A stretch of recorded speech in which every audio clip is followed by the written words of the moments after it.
So today's video is going to be something a little bit different from me. We're taking a break from computers and consoles to have a look at a watch that was actually made by a company that I've always had lots of time for.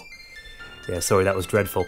We're going to be having a look at a little bit of Commodore collectible from my collection, the Commodore LED Time Master watch from circa 1975 to 76. Now, obviously we know Commodore business machines were originally a typewriter repair company, and then obviously by the late 70s and early 80s they were infamous around the world for microcomputers. For example, the PET 2001, the VIC-20, Commodore 64, and later the Amiga. In the middle of all this though, there was kind of a transitional period in the 70s when they were heavily into making calculators, and then when it got to around 1975-76, it looked like the digital watch market was set to be absolutely massive. And it was around the time of the first mass-market digital watch that was actually released in 1972, and that sold for over £2,000. So around this time, Commodore actually acquired two companies, Micro Display Systems and Frontier Semiconductor, who were hot new startups in the digital watch field. And it was around this era that tech companies were literally jumping over themselves to get into digital watches. Around this time, Intel actually bought out a company called Microma in 1972. And you've got to bear in mind, this was a time when microprocessors were still very new.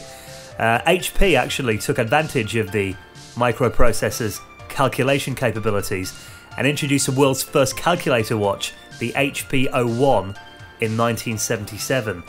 These things are very collectible now. They go for around £2,000, the last one I saw on eBay. Over on this side of the pond, Sinclair actually made the infamous Sinclair Black Watch.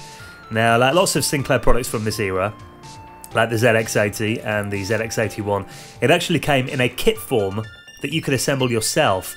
And like those products, it was actually kind of dogged by reliability issues as well. And apparently, legend has it, they had more of these watches returned than they eventually sold. And apparently it almost bankrupted Sinclair. You know, a lot of people talk about the C5 as their biggest flop. I think this black watch was probably pretty close. And apparently the CPU in this watch was so sensitive to static electricity, you could actually kill your watch just by rubbing the watch on a nylon shirt. And then we come to this product, we come to Commodore Business Machines. Now, this was their most successful watch. They did actually have a few different variations on it. This was the most popular one, the Commodore Business Machines Time Master. And it's not like other products of the time, you know, when famous companies just slap their name onto kind of, you know, cheap knockoff Chinese digital watches. Commodore did actually manufacture this in their plants in Palo Alto in California, and over here in Europe at Commodore Business Machines France. And at the time this would cost you £79.95, which was around 2 weeks' wages back in 1977. Now, it uses a very battery-heavy LED display, and to kind of cut costs and help on battery life, the screen is actually a magnifying glass. If we went inside it, the readout is actually a lot smaller inside. And to save on battery, they actually have a little button here that you need to press to display the time.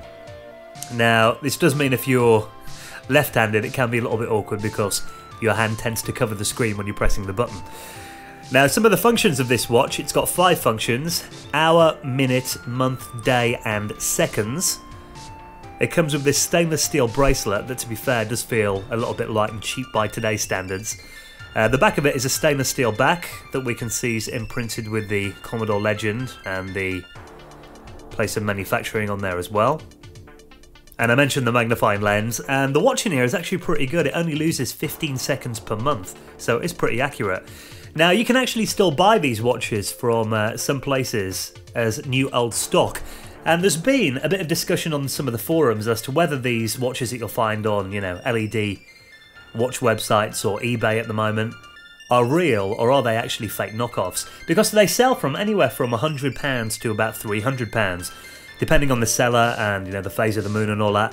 And there's been a lot of discussions on forums, and I think we've eventually reached the conclusion that yes, these things that you'll actually find as new old stock are actually the real deal.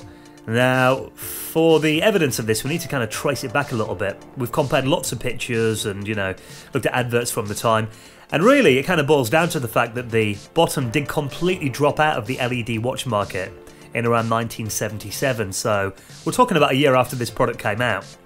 Now the price dropped from £79 down to about 16 quid in the end, and I think eventually by around 1978 warehouses were actually selling these off for like, you know, $1 just to get rid of them, as Commodore had actually made hundreds and thousands of these watches, and you know, the arse really fell out of the LED watch market by this time, so it was a bit of a flop for Commodore. However, they did have a little bit more success than some other companies at the time. Now, I can show you a little bit more about the design of the watch if I put it here on my wrist. It's actually a little bit too big for me, despite the fact that I've put on weight everywhere else on my body. My wrist is still kind of skinny little boy wrists, so I do actually need to take one of these links out of it very soon. I don't wear it very often, to be fair. Most of the time it tends to just sit in this the display case on my desk as a collectible, kind of looking cool, as a bit of decoration. However, I have been known to put this on, you know, on special occasions when I may be suited up or something like that, and you know, it is a pretty cool talking point. Not very often you see someone with a 1976 era Commodore Business Machines Time Master watch. So there you go, I thought I'd give you a little overview of something a little bit quirky and kooky from my collection. If you'd like to follow me on Twitter, the links are in the video description below. Hit me up on Google Plus as well, and I'll catch you in the next video.